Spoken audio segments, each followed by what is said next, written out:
the 2010's book tier list, or the elementary school book tier list. Now, me and my co-host here, we went to elementary school around the 2010's, so these are the books we would have seen in the library back then.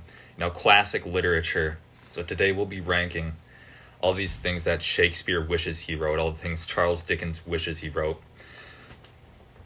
What is that? Diary of a Wimpy Kid. What do we think about that one? See, it's going to get a bit confusing what I'm about to say, but so the start of the series was kind of mid, right? And then towards the middle, it got really, really good.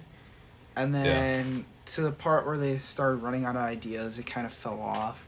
But when we were reading them, it was peak. Yeah, what I'm talking about is I don't even know what they're doing with the series anymore. How's Jeff Kinney still writing these? Yeah, I don't know. That's what I'm saying. It's falling off again. He's running out of ideas. But when we were reading it, it was great. I'm putting this in top shelf because these were iconic. I read these all day, but I don't even know what they're doing right now. The Warriors books, the Warriors Cats.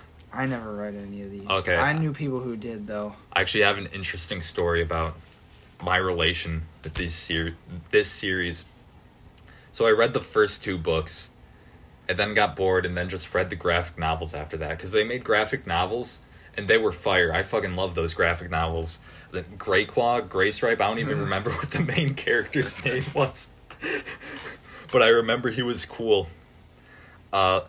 I remember recently I was watching a retrospective about these books, and apparently I made the right choice in only reading the first two, because Aaron Hunter, the person who wrote these books, they're not even a real person. That's just a pseudonym that's used by 3 or 4 separate authors, and apparently they barely even talk about what they're writing about, so the books are just getting compiled. They're getting more and more disconnected as they go on. There's more and more inconsistencies as the book goes on, apparently. I did not even know that, but I know people who read it, read the original-ish ones, not the later ones.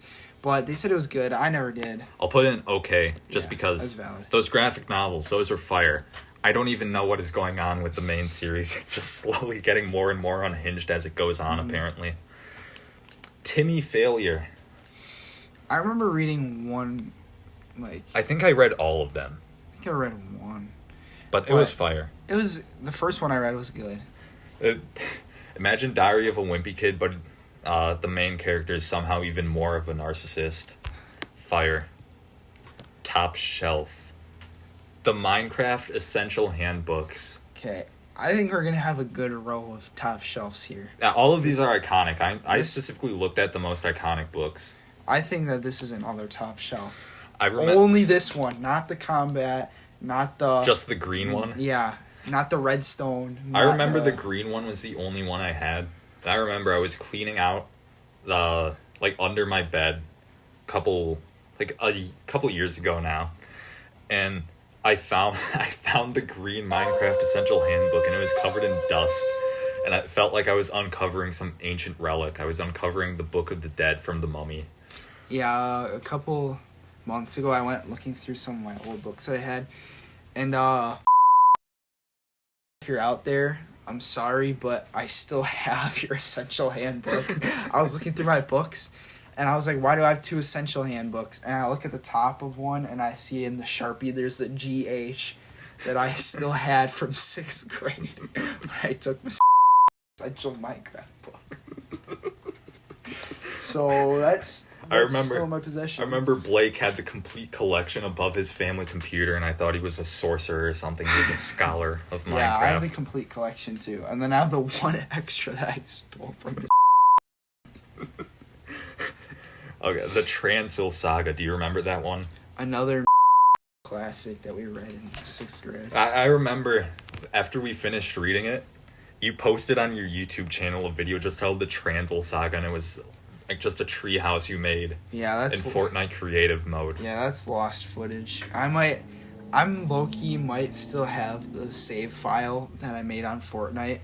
I might, but I remember it was a really, really good book. This book was kind of weird, but to be fair, it needs to be. Wasn't it taking place on some post-apocalyptic Earth? Yeah, After there was a but, nuclear war Yeah, or but something? like the read, it was like This book was low-key fire. It was really good. What do we think? Decent or top shelf? I'm biased. I think top shelf. I'm willing to put it there just because I kind of remember it. Yeah, it was just like the story behind it was good. Like there was some kid who like Yeah, he got found a portal portal to. and just went. He was in the Mojave Desert and he got teleported to Earth in 2 billion years.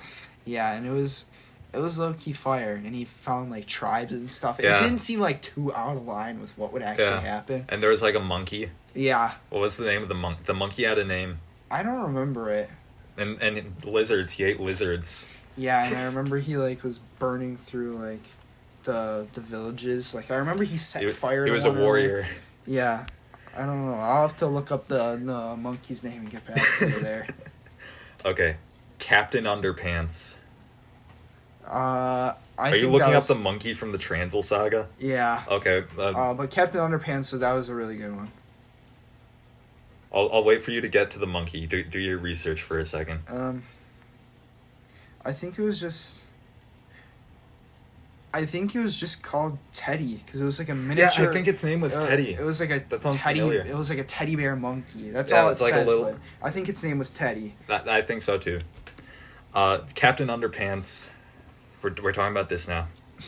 I think this is valid too, A but top shelf, maybe. I think it belongs in decent. I'm willing to say that too. I read a couple of them, but I didn't enjoy them that much. I thought they were funny. Yeah, but- I remember from the same author a book that's better. Don't bring up Dogman. I was gonna, but I think it's a little too recent to be on this list. But I remember the first Dogman, like the original Dogman when it first came out. That was a good book, but and the Dogman movie. Don't tell me you watched the Dogman I movie. didn't, but it looks like it would be that funny. came out like I don't even know a year ago. Yeah, now the Captain I would be concerned Underpants if you movie watched was it. funny. Yeah, I watched that like shortly after it came out because Yeah, I never watched it in theaters. I was still young. Yeah, Okay. it was a good book series, not top shelf worthy though. Wings of Fire. Did you read these? I did not. Warriors, Wings of Fire. I didn't read. I didn't read Wings of Fire. Hold on. I think I know somebody who might have. So let me contact them and ask them how it was. I feel like I'm on Pawn Stars right now. I'm calling museum guy. I think I know who you're about to contact. Now, hang on. I've never read this, but I got a buddy who's an expert on this. Yeah. Okay, I've contacted my buddy who's an expert about this. So I'm waiting for them to get back. Yeah. Okay. Wings of Fire. I'll just put in okay for now because I don't want to leave it at the bottom. The 39 clues. Or is that 38? I don't have my glasses on. 39. Okay, I forgot what they were called. The 39 clues. Did you read these? I read a few, and there's a few reasons why I read them. Okay. Okay. Now, it's very important. So there is a one audiobook where you'd remember those orange mini audiobooks where Yeah. you'd plug in your headphones and you'd have to find somebody's battery and put it in because they never came with batteries. But I remember listening to the audiobook. I think it was the red one. I don't know which one it was. I think the red one was the third one. Yeah, it was within the first 5. But yeah, so I listened to that one. And then the only reason I ever picked up 39 Clues otherwise was to check if somebody didn't take the cards out of the cover of the book. So I could scarf the 39 Clues cards. Whoa, cards for a book I didn't even read. Yeah, but people said that they were good.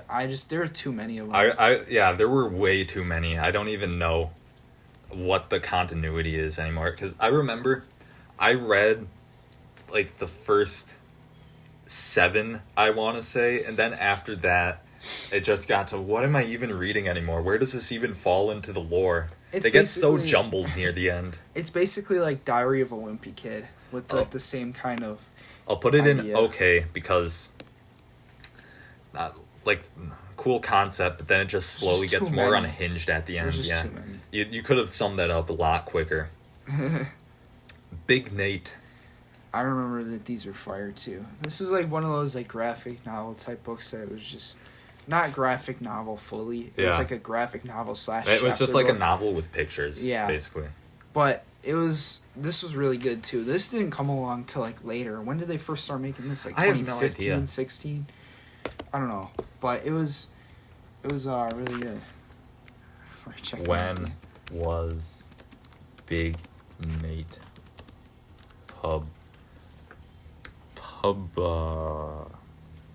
published? Why is that not auto-correcting? 1991. You're way well, off base. well that was like well that's comic strips. We're talking about like the When was actual Big book. Nate first released? January 6, 19. I don't feel like reading about this any longer. I don't know, but the actual books, they didn't get published until like our time in elementary school. I actually never read these. Forgive me for my sins. But So they were I'll pretty throw it good. in top shelf. I'll just take your word for it. I'd say decent. Okay, It wasn't top decent. shelf. It was kind of along the line of Captain Underpants. Like it was still funny. Yeah. I think it was slightly below Captain Underpants. Funny. Now I never read these. Yeah, I more or less just put this in just because this is the most popular like children's book that James Patterson ever published. James Patterson has to be the weirdest author known to Yeah, man. he's, Him and his army of assistants and ghostwriters are putting out crime Yeah, novels I every don't- other day. He has hundreds. And then he just had that one brief spree in the 2010s where he said, actually, I think I want to write children's novels now. And then he made Absolute Fire, like middle school, the worst years of my life, in Treasure Hunters. I don't know what else he made, Yeah, actually. I don't know either. But I've never read it. I actually never read it either, and I don't know anyone who would have read it. So I'll put it in an okay. Just because Treasure Hunters was fire. Treasure Hunters was absolute fire. I love those books. I read all three of them, and I trust James Patterson's ability as a writer, mostly. The Guinness Books of World Records.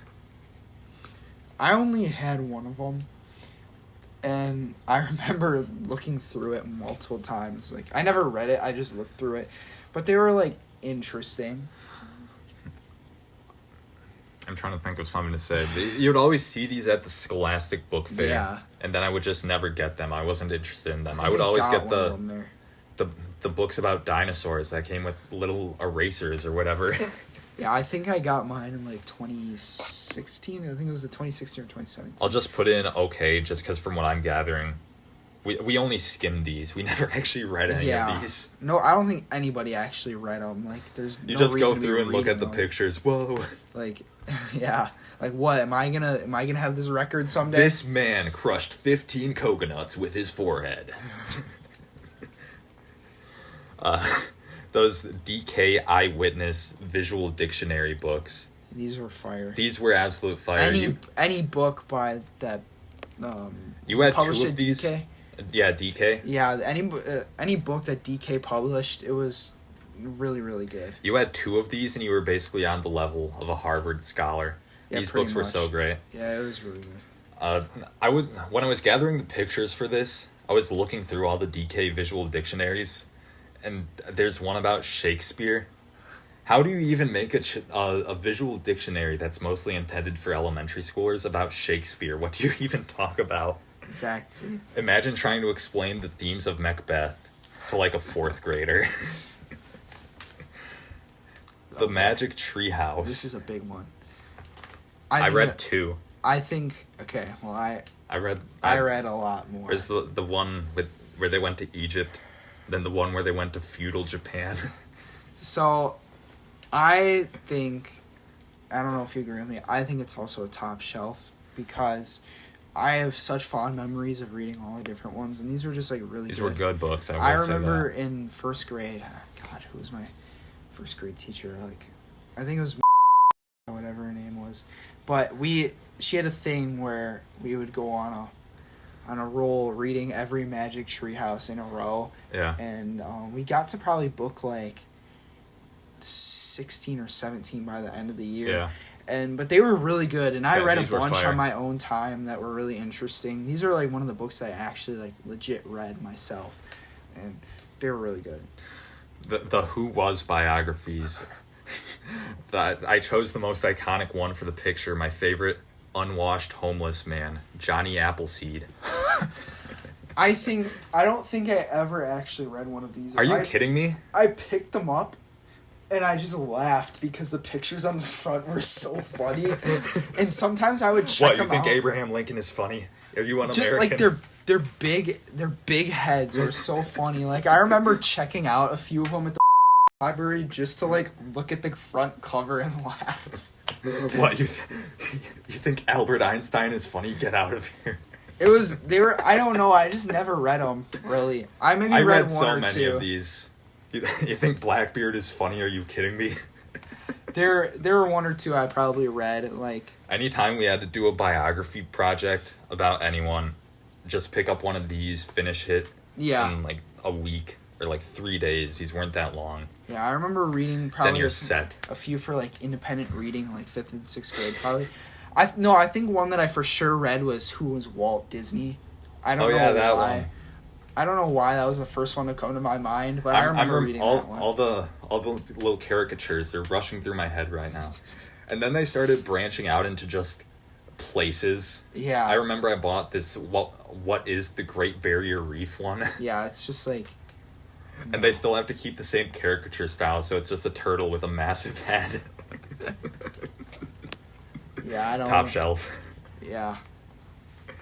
Okay, Dork Diaries. Oh. Now, I never read these because I don't have neither. cooties. Me neither. This is just Diary of a Wimpy Kid with cooties. Garbage. Writing garbage. I'm getting cooties. I'm getting cooties just looking at this. I want to talk about it anymore. Dork Diaries. Are you kidding me? Who read this? I don't even know this. Elementary school girls. Like its target audience. I don't even know what this was. Like, I'm gonna be honest. Okay, do you remember Gregor the Overlander? I do not. It was like a series of books intended for a more like younger audience. It was by the same author of The Hunger Games, Suzanne Collins, I think her name was.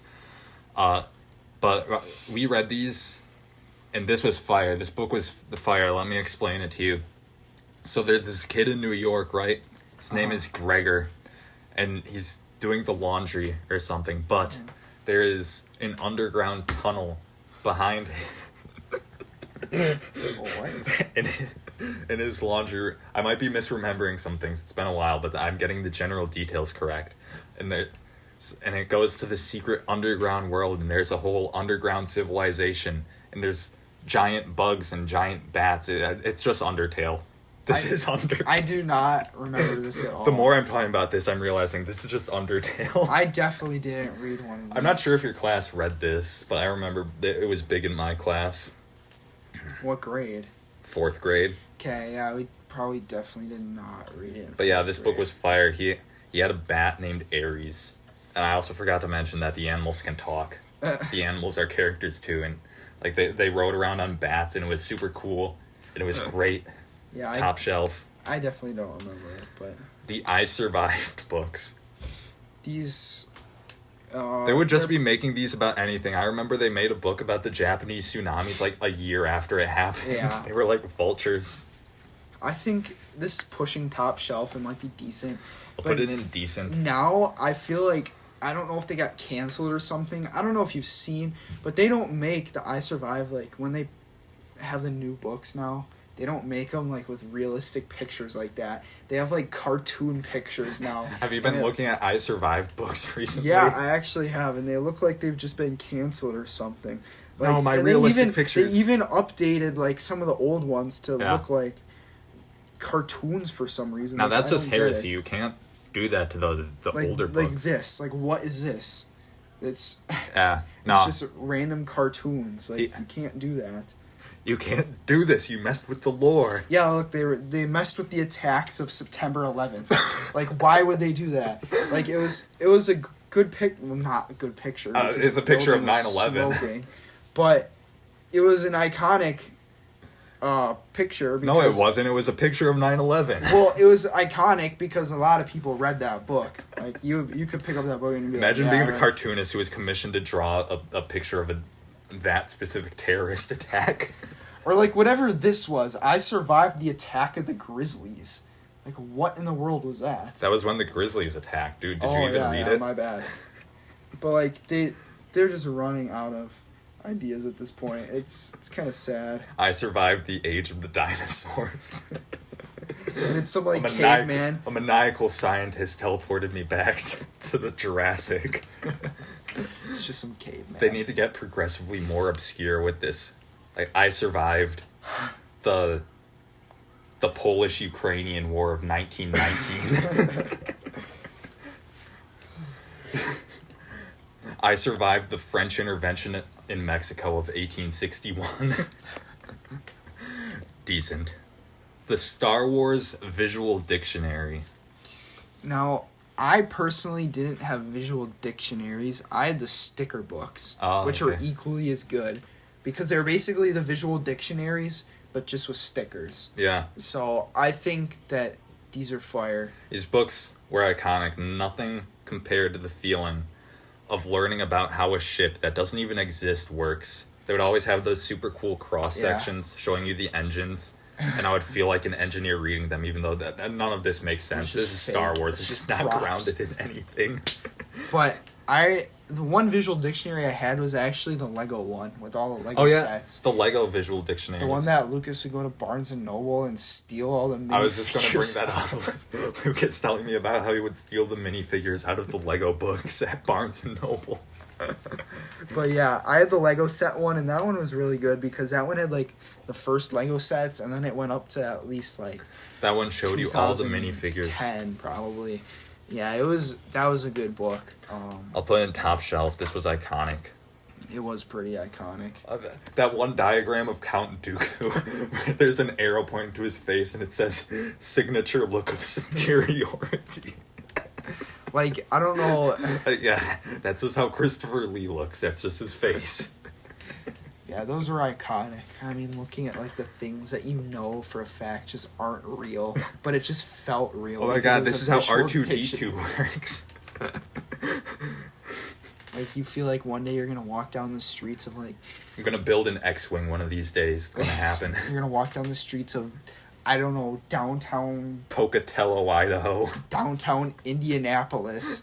And you're gonna see like C-3PO just roaming the streets. And you're gonna like look at him and you're gonna be like, yeah, I read the visual dictionary. I know how you work. What goes on in your mind?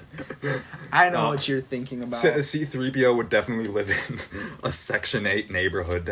Don't you remember the Star Wars movie? He was built on Tatooine. That's like the poorest planet.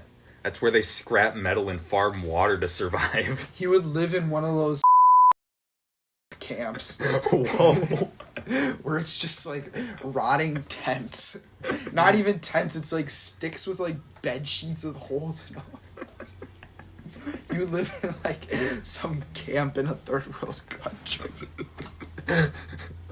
I think they filmed like a lot of the Tatooine scenes in Tunisia. They should have filmed it in Syria. Missed opportunities. Darth Vader is friends with Bashar. Probably would be. If this was real, would Darth Vader be one of the superior leaders? Or would he just be like some made up, like, not made up, so like made fun of leader like Kim Jong-un? Dude, he literally exists. Have you never heard of Count Binface? Okay, well... Or Count Binhead or whatever his name is. He literally exists. He's running for mayor of London or whatever Count Binface runs for. Yeah, that was an interesting time. Okay, but what is Darth Vader's political ideology? What does he believe in? I don't know. That's why I said he's definitely along the lines of like a Kim Jong-un. Like, he wants to run like a... I mean, yeah, he's commander-in-chief of the empire. Yeah, he definitely runs like a... He's definitely I think he might be a dictatorship. I think this is what Star Wars is going after. He probably was... Well, I don't know. I feel like it would be kind of like Canada if it was a dictatorship. Like, they would... Like, instead of the prime minister, like, Darth Vader would be, like, the prime minister, but then he had, like, separate leaders for, like, different, like, providences, you know? Like, there would be, like, separate leaders who were, like, in charge, not just him. Half of this is getting cut out of the video. You're talking about Darth Vader being Justin Trudeau. Pretty much. Anyways. I got a little carried away. Anyways, literary classics right here. The person who I contacted about Wings of Fire got back to me, so I'm going to start recording in 5 seconds, so you're going to see a random jump cut in the actual video. Okay, the person I contacted about Wings of Fire, she says she read the first one and none of the other ones, but to be fair, the picture I chose for this is just the first one. And she said they're okay, but they're not life-changing, so I'm leaving this here, because that's the information I'm getting. I'm getting that they're okay. Yeah. So, we made a valid tier list on the first try. No sweat. I'd say so. Anyways, just literary classics right here. This will be studied by future generations. Star Wars Visual Dictionary and Timmy Failure. The next generation doesn't even know what we had. Are they even reading in schools now? Because I remember hearing some news story about how half of Gen Alpha is illiterate or something. Yeah, that's apparently what's going on. If we just gave them Diary of a Wimpy Kid and Minecraft Essential Handbook, they would be reading like crazy right now. But apparently, we just don't have those anymore. Yeah, and they're failing to read basic picture books. Sad world we live in. Hey guys, it's me. So, while I was editing this video, I just went on the Wikipedia page for the 39 clues, just kind of proofread, get any more additional information. So I just kind of wanted to add this little portion of the video in to kind of clarify some things, and I just want you guys to understand just the sheer size of this children's book series, basically. So, the original series contains 11 books, but wait, there's more. In total, the entire franchise contains 26 books, okay? So there was just 11 original books, but there's 26 books in the entire franchise, which in total are a collaboration between 14 different authors. Now, I don't want to trash this book series too much, because I remember I actually liked them when I was reading them back in elementary school, but this just feels way too bloated for any book series. At some point in writing this, there has to be a couple inconsistencies or disagreements between like some of the authors. This is just way too big for its own good. They were also planning to make a movie adaptation of this series, but it's been in purgatory since the Obama administration. So yeah, that's about all I have to say about the 39 clues.